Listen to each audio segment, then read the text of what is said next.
Hello students, good morning and once again a warm welcome to all of you in the next part of this video lecture, right? So आज मैं शुरुआत कर रहा lecture number 11 hydrogen derivatives का, जिसमें एक बहुत ही ज्यादा इंटरेस्टिंग टॉपिक के बारे में आज क्लास एक बहुत ही ज्यादा इंपॉर्टेंट टॉपिक के बारे में डिस्कस करने जा रहे हैं, जिसका नाम दिया हुआ है SN1 as well as SN2 reactions, right?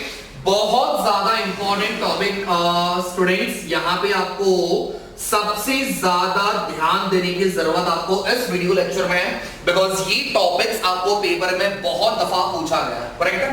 And by chance अगर आपको ये क्वेश्चन पेपर में आता है तो 3 से 4 मार्क्स आपके यहाँ पे फिक्स होंगे. So this question carries for 3 to 4 marks. Clear?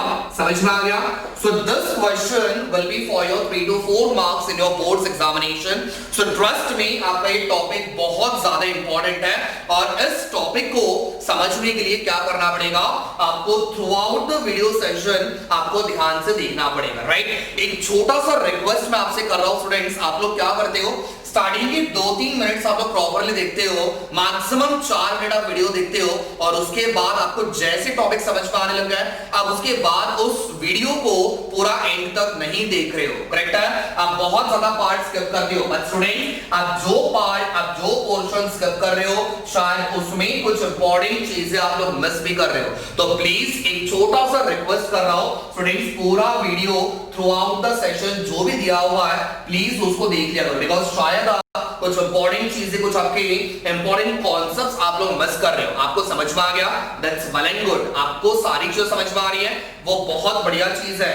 But क्या हो रहा है, कुछ आपके कॉम्पिटिटिव एग्जाम्स के हिसाब से या फिर आपको इस तरीके से ट्रिक्स आपको याद रखनी है, तो वो चीजें कहीं ना कहीं पे आप लोग मिस आउट कर रहे हो. तो प्लीज वीडियो को ध्यान से देखो तो ही आपको समझ में आएगा, ठीक है? टॉपिक क्लियर करना है, कॉन्सेप्ट्स क्लियर करना है, पूरा वीडियो एंड तक देखो. तो आज हमें शुरुआत करना है सबसे इंपॉर्टेंट टॉपिक के बारे में, which is SN1 and SN2 reaction. बहुत ज्यादा फेमस रिएक्शन और बहुत सारे बच्चों को मुझे बतानी है बहुत ज्यादा डिफिकल्ट टॉपिक भी लगता है. बट मेरे हिसाब से पूरे ऑर्गेनिक रिएक्शन में, पूरे ऑर्गेनिक केमिस्ट्री के अंदर आपके सबसे सिंपलेस्ट 2 रिएक्शंस आपके SN1 as well as SN2 reaction, ठीक है? अब इसके बारे में मैं आपको शॉर्ट में बता दूं इसमें करना क्या है और उसके बाद हम डिटेल में एक्सप्लेन करेंगे और इसका एक सिंपल ट्रिक जरूर मैं आपको बताऊंगा.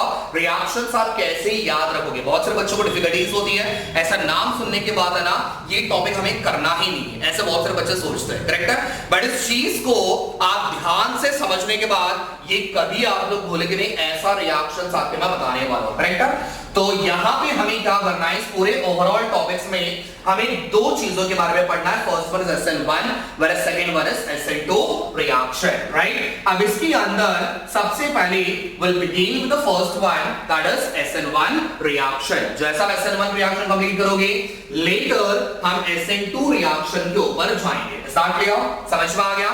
सो ये दोनों बहुत ज्यादा इंपॉर्टेंट रिएक्शन है स्टूडेंट्स. रिएक्शन को समझने से पहले आपको क्लियरली SN1 रिएक्शन क्या होता है उसके बारे में आपको समझना पड़ेगा. क्लियर? सबसे पहले अब इस SN1 रिएक्शन में कौन से पॉइंट्स को आपको कवर करना है उसके बारे में पहले बता दूं, ठीक है? तो सबसे पहले फर्स्ट वन, आपको एक जनरल रिएक्शन आपको सॉल्व करके बताना होता है. SN1 रिएक्शन क्या होगा, कौन सा टॉपिक, कौन सा एग्जांपल आप लेके सॉल्व करने वाले हो, that comes under a general reaction. फिर उसके बाद सेकंड पॉइंट आपको यहां पे कवर करना है, that is the rate of reaction या फिर आप इसे कह सकते हो काइनेटिक एक्सप्रेशन. क्लियर? तो यहां पे आपको सेकंड पॉइंट में कवर करना है रेट ऑफ रिएक्शन या फिर आप इसे कह सकते हो काइनेटिक एक्सप्रेशन, राइट? थर्ड वाले स्टेप में आपको यहां पे बहुत ज्यादा इंपॉर्टेंट, वेरी इंपॉर्टेंट टॉपिक के बारे में कवर करना है, व्हिच इज मैकेनिज्म. आपका कोई भी रिएक्शन जो होता है तो उसके पीछे का डिटेल्ड इंफॉर्मेशन जब आप बताते हो, that is exactly a mechanism. कौन सा चीज आया, कौन सा चीज वहां से निकला, कहां पे कौन से कंपाउंड अटैच हो रहा है, तो ये सारी चीजें जब आप जिस तरीके से बता दो, that phenomena is exactly what we called as mechanism, clear. And last वाले स्टेप में, फोर्थ वाले पॉइंट में आपको कवर करना है, that is EPD, clear. Now what is EPD? Energy profile diagram. ये जब हम लोग पढ़ेंगे तब उसमें डिटेल में बता दूंगा एनर्जी प्रोफाइल डायग्राम क्या होता है। सो whether it is SN1 reaction, see students, make it very simple, make it very clear. By chance अगर आपके पास SN1 दिया रहेगा या फिर SN2 रिएक्शन दिया हुआ रहेगा, सो मार्क माय वर्ड्स, ये 4 पॉइंट्स आपको यहाँ पे कवर अप करने हैं। Is that clear? तो पहला कौन सा दिया हुआ है? General reaction, second rate of reaction या फिर kinetic expression, third one mechanism and fourth one which is EPD। Clear? So far समझ में आ गया? अब हम शुरुआत करेंगे अब हम शुरुआत करेंगे SN1 रिएक्शन को। सबसे पहले समझते हैं S का मतलब क्या होता है, N का मतलब क्या होता है, whereas 1 का मतलब क्या होता है। क्लियर? चलो, तो विदाउट वेस्टिंग टाइम शुरुआत करते हैं। सबसे पहले N, फिर उसके बाद S, फिर उसके बाद N और उसके बाद 1। क्लियर? अब ये सारी चीजों का मतलब क्या होगा, ठीक है? चलो, तो सबसे पहले S का मतलब हो जाएगा substitution. Now this is really very important students. S का मतलब यहां पे हो जाएगा सब्स्टिट्यूशन, क्लियर। N का मतलब यहां पे बनेगा न्यूक्लियोफाइल। क्या बनेगा? न्यूक्लियोफाइल या फिर आप उसको बोल सकते हो न्यूक्लियोफिलिक। क्लियर? समझ में आ गया? And 1 stands for unimolecular. 1 का मतलब क्या बन जाएगा? 1 का मतलब क्या बन जाएगा? यूनिमॉलिक्यूलर, और else it can be also called as first order reaction. क्या कहोगे स्टूडेंट्स आप इसको? First order reaction. मैं बहुत ही आराम से जा रहा हूं, वीडियो थोड़ा सा लेंथी जरूर होगा, बट अगर आपको कॉन्सेप्ट्स क्लियर करना है, so please it's a humble request, हर एक टॉपिक को ध्यान से समझो। डेफिनेटली ये क्वेश्चंस आपके पेपर में बहुत बार पूछा हुआ है। क्लियर? तो S का मतलब क्या बन जाएगा? सब्स्टिट्यूशन। N का मतलब क्या बन जाएगा? न्यूक्लियोफाइल या फिर न्यूक्लियोफिलिक। एंड 1 का मतलब क्या बन जाएगा? यूनिमॉलिक्यूलर और else a first order reaction. Clear? तो इसको कैसे पढ़ोगे? तो इसका पढ़ने का तरीका होता है unimolecular nucleophilic substitution reaction. Clear? Once again, unimolecular nucleophilic substitution reaction. इसी चीज को हम शॉर्ट में बोलते हैं SN1 रिएक्शन। क्लियर? तो आपको इस ओवरऑल रिएक्शन में क्या करना है, आपके पास एक न्यूक्लियोफाइल दिया हुआ रहेगा, उस न्यूक्लियोफाइल को आपको सब्स्टिट्यूट करना पड़ेगा। बट कौन सी ऑर्डर में? तो यहां पे आपको फर्स्ट ऑर्डर में आपको ऐड करना होता है। Now what is first order reaction, what is second order reaction and what is zero order reaction, ये आप पढ़ोगे एक टॉपिक के अंदर जो आपका सेक्शन 1 में दिया हुआ है। उसके अंदर हम डिटेल में डिस्कस करेंगे ऑर्डर ऑफ रिएक्शंस क्या होते हैं। क्लियर? बट फिलहाल स्टिक टू द टॉपिक। हमारे पास यहां पे दिया हुआ है फर्स्ट ऑर्डर रिएक्शन। सो फार सारे बच्चों को समझ में आ गया? ठीक है, अब इसको सॉल्व करेंगे। तो सबसे पहला पॉइंट मैंने आपको बताया था, you have to write the general reaction. ठीक है, तो यहां पे हम लोगों ने क्या करना है, एक सिंपल एग्जांपल सॉल्व करके बता रहे हैं। ठीक है, तो पहला सब यहां पे कंप्लीट करने जा रहे हैं। First one which is reaction. सारे बच्चों का ध्यान यहां पे बिल्कुल सोना नहीं है, ध्यान से देखो। ठीक है, तो we'll start with the tertiary butyl bromide, right? So मैंने यहाँ पे एग्जांपल लिया हुआ है tertiary butyl bromide। इसका रिएक्शन हमने करना है either potassium hydroxide और sodium hydroxide, whichever you like। ठीक है, कंडीशन बनेगा aqueous, Q1 aqueous लिया हुआ है।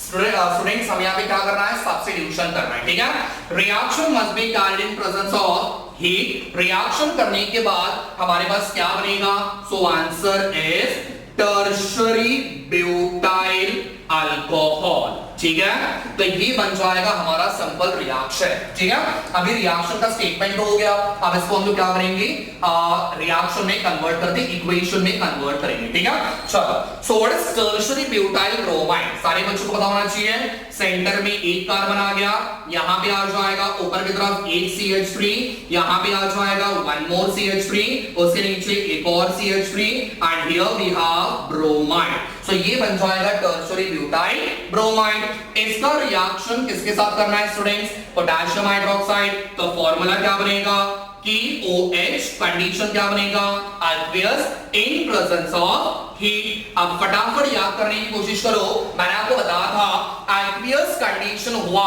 मतलब students what we have to do, we have to do the substitution, correct है। अच्छा अब सब्स्टिट्यूशन किसकी जगह पे करोगे, तो यहां पे मेरे पास दिया हुआ है एक स्ट्रॉन्ग न्यूक्लियोफाइल, बराबर। मेरे पास यहां पे दिया हुआ है एक स्ट्रॉन्ग न्यूक्लियोफाइल और मेरे पास यहां पे दिया हुआ है एक वीक न्यूक्लियोफाइल। ये वाला बनेगा स्ट्रॉन्ग और ये वाला बनेगा वीक, करेक्ट है।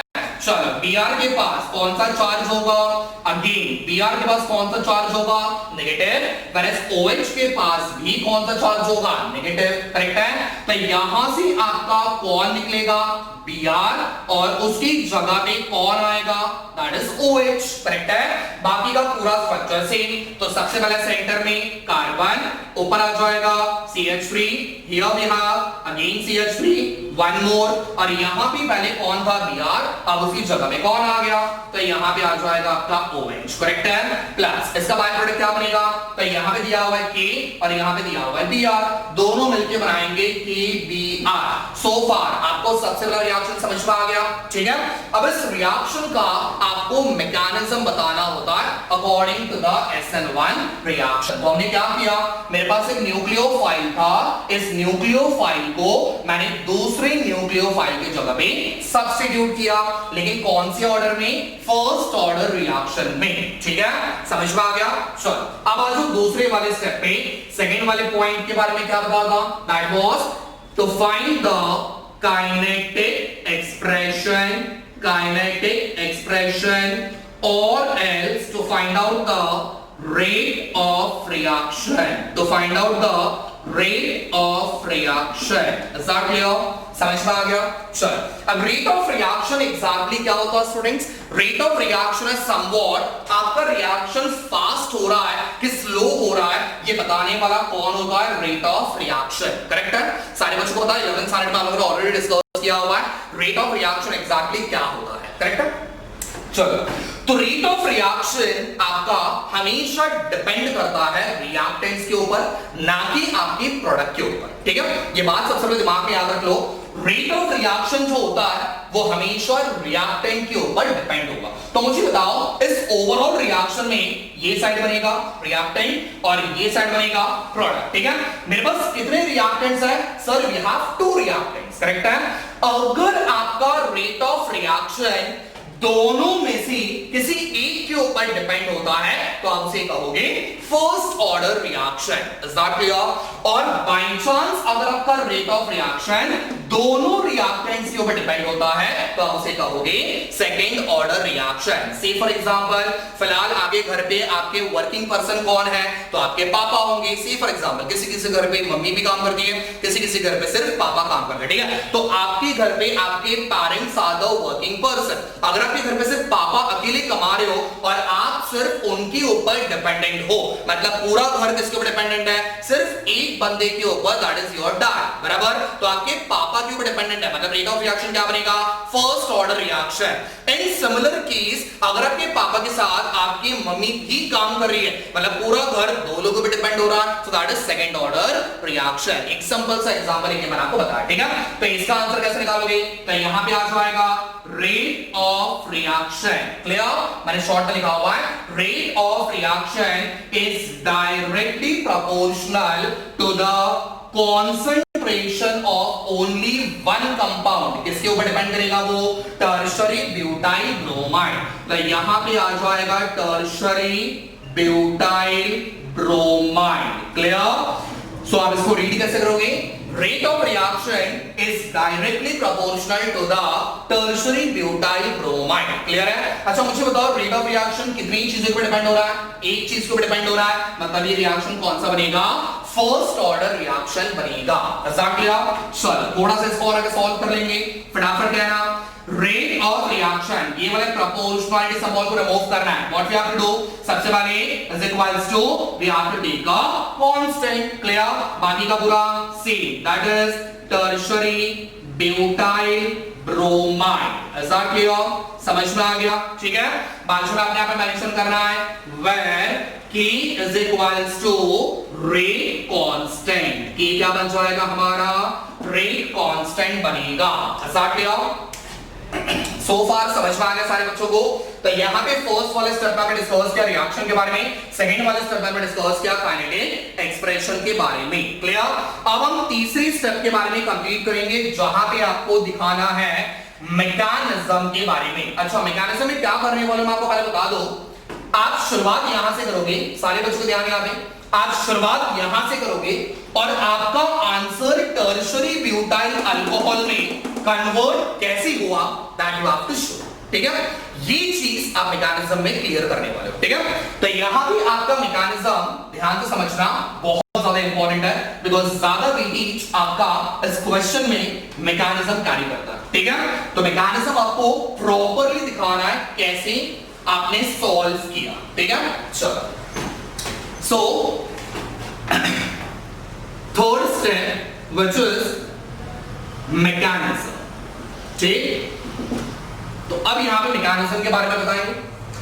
मैकेनिज्म यूजुअली आपको क्या करना होता है, यहां पे बता दो हाउ यू हैव कन्वर्टेड, ये पेपर में मत लिख देना, ये आपको समझाने के बता रहा हूं। ठीक है, how you have converted what tertiary butyl bromide into tertiary butyl alcohol that you have to show।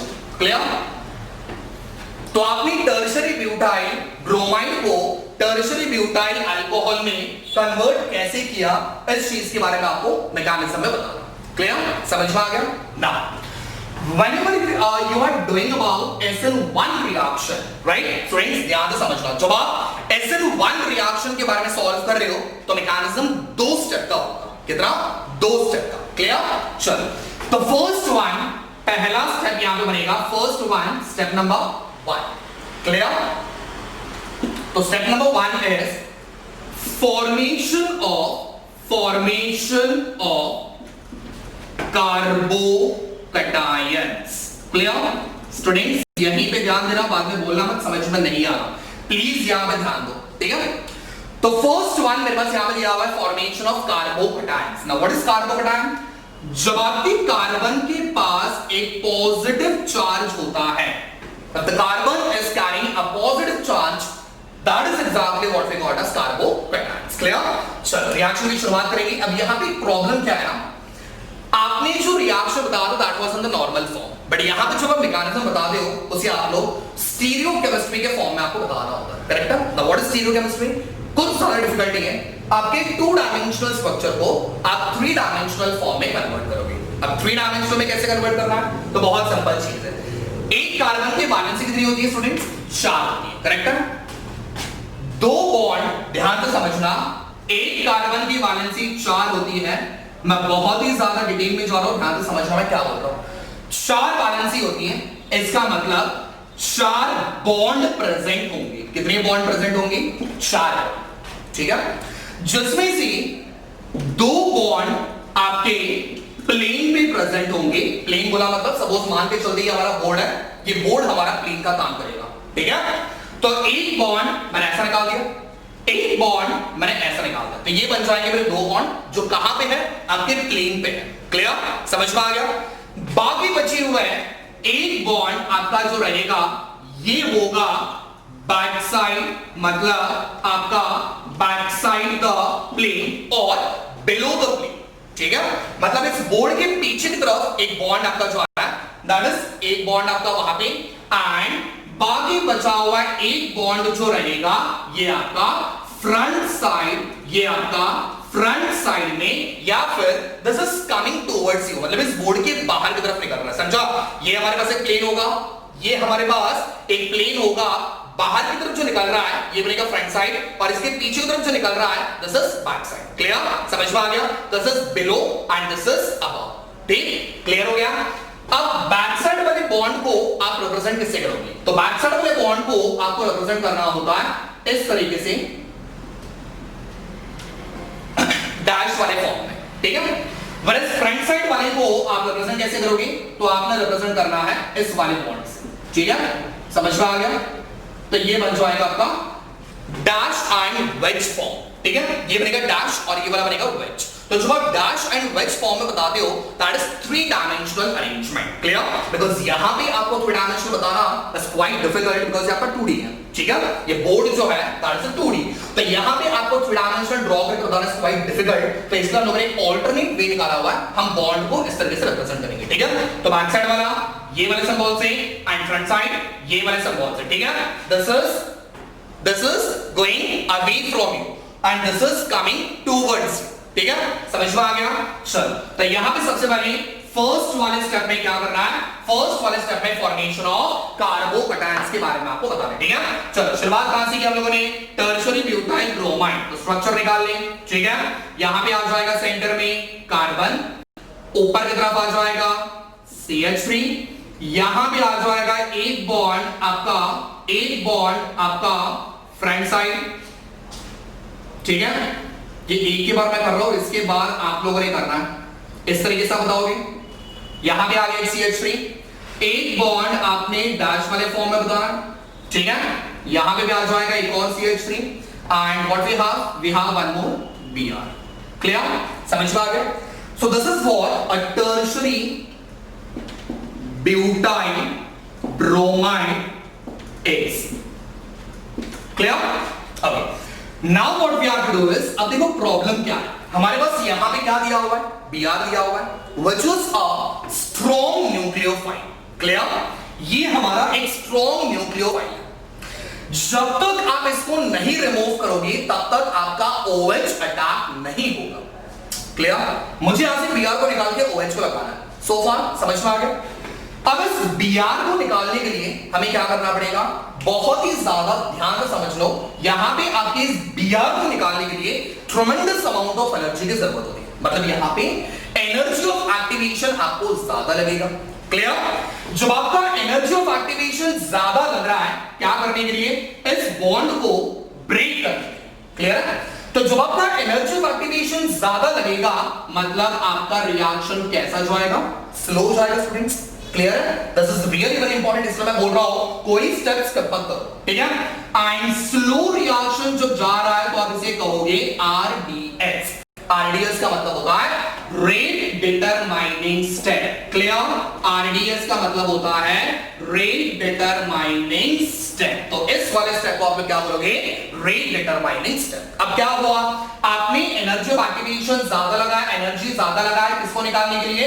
एक स्ट्रॉन्ग न्यूक्लियोफाइल को निकालने के लिए। तो आपका रिएक्शन कैसा होगा? स्लो होगा। आपका रिएक्शन कैसा जा रहा है? स्लो जा रहा है, मतलब ये वाला कैसा बनेगा? रेट डिटरमाइनिंग स्टेप बनेगा। अब क्या होगा? यहां पे आपके पास एक इंटरमीडिएट कंपाउंड का फॉर्मेशन होगा, तो यहां पे आ जाएगा CH3, यहां पे आपका सिमिलर चीज वापस वही लगाना है CH3, इसको ब्लैक वाले में कर लेना, और यहां पे आ जाएगा आपका one more CH3 and what happens is ये वाला Br अब आपका बॉन्ड ब्रेक कर रहा है, लेकिन पूरी तरीके से ब्रेक हुआ नहीं यहां, तो यहां पे आपने बताना है कुछ इस तरीके से, यहां पे आ जाएगा Br, क्लियर? Br के पास पार्शियल नेगेटिव, कार्बन के पास पार्शियल पॉजिटिव, क्लियर? अब इसे हम लोग कहेंगे इंटरमीडिएट कंपाउंड। क्या कहोगे? इंटरमीडिएट कंपाउंड, या फिर आप इसे कह सकते हो ट्रांजिशन स्टेट, ट्रांजिशन स्टेट 1। क्या कहोगे? ट्रांजिशन स्टेट 1, ठीक है? समझ में आ गया? चलो आगे बढ़ेंगे। अब वापस अगले वाले स्टेप में क्या होगा? आपका Br ब्रेक हो जाएगा, मतलब ये वाला बॉन्ड आपका ब्रेक हो जाएगा। अब बॉन्ड ब्रेक होने के बाद क्या होगा? तो सेंटर में आ गया कार्बन, ऊपर आ गया CH3, यहां पे front side that is above the plane आ गया CH3, बिलो द प्लेन वापस आ गया CH3, और यहां से आपका Br रिलीज हो गया, जिसके पास नेगेटिव चार्ज है, एंड कार्बन के पास कौन सा चार्ज है? पॉजिटिव। सो कार्बन के पास पॉजिटिव चार्ज आ गया, मतलब ये बन जाएगा हमारा कार्बोकैटायन। सो फार समझ में आ गया? तो ये बन गया स्टेप नंबर 1। इसी तरीके से आपको यहां पे शो करना है, this is exactly a stereochemistry, clear? समझ में आ गया? अब हम लोग बढ़ेंगे स्टेप नंबर 2 पे। अब स्टेप नंबर 2 पे क्या होगा? ध्यान से देखना, हमारे पास गाड़ी कहां पे आके रुक गई? कार्बोकैटायंस के पास। कार्बोकैटायंस मेरे पास बन गया, देखो रास्ता क्लियर हो गया। Br यहां पे था, हमने उस Br को निकाल दिया। अब अब वहां पे अटैक करेगा कौन? That is OH। तो OH को अटैक करने में आसानी हो गई। फटाफट इसका स्क्रीनशॉट निकाल लो, मैं रफ करके अब वापस यहीं पे चीज बता रहा हूं, ठीक है? समझ में आ गया? चलो, तो अब हम लोग क्या करेंगे, सेकंड वाले स्टेप पे जाएंगे, जहां पे आपको ऑफ न्यूक्लियोफाइल के बारे में बताना है, ठीक है? तो यहां पे आ जाएगा step number 2, that is attacking of weak nucleophile. Correct है? तो यहां पे आ गया वीक न्यूक्लियोफाइल, ठीक? कौन है? OH। ये आपका वीक न्यूक्लियोफाइल, करेक्ट है? अब इसका अटैकिंग करना है, ठीक है? चलो, हमने शुरुआत कहां से की थी? सॉरी, कहां तक रुक गए थे हम लोग? कार्बोकेटायंस। तो यहां पे आ जाएगा सबसे पहले सेंटर में कार्बन, करेक्ट है? ऊपर आ जाएगा CH3, सॉरी, यहां पे आ जाएगा CH3 और यहां पे भी आ जाएगा CH3, कार्बन के पास पॉजिटिव चार्ज। अब मुझे बताना, ये वाला बन जाएगा कार्बोकेटायन। क्लियर? समझ में आ गया? चलो, अब इसको अटैक करने कौन आता है? अटैकिंग करने कौन? Weak nucleophile. कौन है स्टूडेंट्स? OH। तो यहां पे आ जाएगा OH with a negative charge and a single lone pair. ये सारी चीजें आपको निकालने में बतानी होती है, ठीक है? चलो, अब अटैकिंग जो है ना, ये दो तरफा होती है। पॉइंट ध्यान से समझना क्या बोल रहा हूं, ठीक है? बहुत इंपॉर्टेंट है। ये जो OH है ना, इसके पास दो रास्ते हैं। एक तो वो फ्रंट साइड से अटैक करेगा, देखो, एक तो ये फ्रंट साइड से अटैकिंग कर सकता है, या तो इसके पास बैक साइड भी खाली है, तो या तो फिर ये आपका बैक साइड से भी अटैकिंग कर सकता है। समझ में आ गया? तो ये बनेगा कार्बोकेटायन। कार्बोकेटायन के पास दोनों रास्ते खाली, दोनों दरवाजे खुले हुए, ठीक है? कोई चौकीदार नहीं, कोई पहरेदार नहीं। एक तो OH आगे से अटैक कर सकता है, या तो OH बैक साइड से अटैक कर सकता है। अगर ये फ्रंट साइड से अटैकिंग कर रहा है, तो हम इसे कहेंगे फ्रंट साइड अटैकिंग। क्या कहोगे? Front side attacking. वरस अगर ये बैक साइड से अटैक कर रहा है, तो आप इसे कहोगे that is called as back side attacking. क्या कहोगे? Back side attacking. समझ में आ गया? चलो, अब ये रिएक्शन जो है ना, ये रिएक्शन फास्ट होता है। Sir how come? ये रिएक्शन फास्ट कैसे हो रहा है? पहले वाला स्लो क्यों हो रहा था? बेटा वहां से हमने रिमूव किसको किया था? Br को रिमूव किया था। तो Br को रिमूव करने के लिए आपको बहुत ज्यादा एनर्जी की जरूरत है, तो रिएक्शन स्लो हो जाएगा। अब यहां पे आप जब OH अटैक कर रहे हो, तो यहां पे आपको एनर्जी ज्यादा नहीं लगता, और जहां पे एनर्जी ज्यादा नहीं लग रहा, इसका मतलब रिएक्शन कैसा होगा? तो फास्ट होगा। अब रिएक्शन करने के बाद एक तो OH आपका फ्रंट साइड से अटैक करेगा, तो यहां पे आपका स्ट्रक्चर कैसा होगा? तो सेंटर में आ गया C, ऊपर आ गया CH3, this is above the plane, this is below the plane, ठीक है? अगर आपका OH फ्रंट साइड अटैकिंग करता है, तो यहां पे स्ट्रक्चर क्या बनेगा? कुछ इस तरीके से आएगा, करेक्ट है? समझ में आ गया? तो यहां पे आ जाएगा पार्शियल नेगेटिव, यहां पे आ जाएगा partial positive. And by chance अगर आपका OH बैक साइड से अटैक कर रहा है, तो स्टूडेंट स्ट्रक्चर कैसा बनेगा? तो यहां पे आ जाएगा बैक साइड अटैकिंग। क्लियर? मैं वापस रिपीट कर रहा हूं स्टूडेंट्स, दोनों एक साथ नहीं होंगे, एक तो फ्रंट साइड या फिर बैक साइड। क्लियर हुआ? अगर आप बोलोगे सर दोनों एक साथ हो रहे हैं क्या, तो बेटा कार्बन की वैलेंसी 5 हो जाएगी। कार्बन की वैलेंसी कभी 5 होने वाली है क्या? So answer is no. तो आइदर दिस वन और दिस वन। क्लियर? चलो, तो ये बन जाएगा हमारा इंटरमीडिएट स्टेप, और इंटरमीडिएट स्टेप को हम लोग क्या कहेंगे? That is transition state 2। क्या कहोगे? Transition state 2। क्लियर है? अब इसमें से हमारे पास दो आंसर्स बनेंगे। कितने आंसर बनेंगे? दो आंसर बनेंगे। सबसे पहला ध्यान से समझना, फर्स्ट वन, अगर आपका OH फ्रंट साइड से अटैक कर रहा है, तो आपका स्ट्रक्चर कुछ इस तरीके से बनेगा। C, ऊपर CH3, यहां पे आपका फ्रंट साइड में CH3, यहां पे आपका बैक साइड में CH3, और यहां पे आ जाएगा आपका OH। क्लियर? ये कहां से हुआ? फ्रंट साइड से हुआ। अगर यही OH बैक साइड से अटैक करेगा, तो आपका स्ट्रक्चर कैसा बनेगा? कुछ इस तरीके से आएगा। सेंटर में C, ऊपर आ जाएगा CH3, ये वाला पूरा वहां पे चला जाएगा, ठीक है? तो यहां पे आ जाएगा CH3, यहां पे आ जाएगा CH3, और यहां पे आ जाएगा OH। देखो दोनों में डिफरेंस दिख रहा है, यहां पे आपका फ्रंट साइड OH और यहां पे आपका बैक साइड OH, ठीक है? अच्छा, अगर आपका OH फ्रंट साइड से अटैक करता है, तो आप उसे कहोगे रिटेंशन। क्लियर? अगर आपका OH फ्रंट साइड से अटैक करता है तो आप उसे कहोगे रिटेंशन, whereas अगर आपका OH बैक साइड से अटैक कर रहा है तो आप उसे कहोगे दैट इज इंवर्जन। क्या कहोगे? इंवर्जन। क्लियर? समझ में आ गया सो फार? ठीक है, तो ये बन जाएगा आपका रिटेंशन और ये बन जाएगा आपका inversion. So this is all. Okay, तो स्टूडेंट्स यहां पे हम लोग कंप्लीट कर लेते हैं। रिटेंशन और इन्वर्जन के स्ट्रक्चर्स आपके पास मिल गए।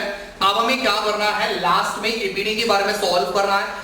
बट ईपीडी मैं आज आपको नहीं कंप्लीट करवा के दे रहा हूं बिकॉज़ वीडियो ऑलरेडी थोड़ा सा लेंथी हो चुका है। तो प्लीज आप एक काम कर लो, मैकेनिज्म ध्यान से समझना, बिकॉज़ जब तक आपको मैकेनिज्म नहीं समझ में आएगा आप ईपीडी सॉल्व नहीं कर पाओगे। And definitely damn sure paper में बहुत बार क्वेश्चन पूछा जाता है। ठीक है, तो प्लीज असाइनमेंट के बारे में ध्यान से समझना और इसके प्रॉपर एक नोट्स बना के रखो। ठीक है, सो कल मिलेंगे आपके ईपीडी के साथ एंड ऑफ कोर्स हमें असाइन टू रिएक्शन भी कंप्लीट करना है। If any doubt so please comment section में मेंशन कर दो, आपके डाउट्स तुरंत क्लियर हो जाएंगे। Thank you so much, stay tune for the next video.